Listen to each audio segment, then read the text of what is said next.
কোথায় গেলে শান্তি পাবে বুকের মাঝে রক্ত নদী?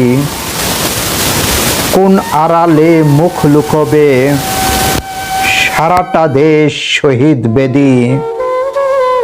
রক্ত পলাশ দুহাত ভরে ফুটছে ফুটুক, হে রাত্রি দিন আগুন জ্বলুক, আগুন জ্বলুক, আগুন জ্বলুক বিরামহীন। কোথায় গেলে তৃষ্ণা যাবে একর একর খরাই ফাটা? কোন ছায়াতে জিরান নেবে সমস্ত গাছ করাত কাটা? কৃষ্ণ চূড়ায় দু চোখ ভরে উঠছে উঠুক, হে রাত্রি দিন আগুন জ্বলুক, আগুন জ্বলুক, আগুন জ্বলুক বিরামহীন।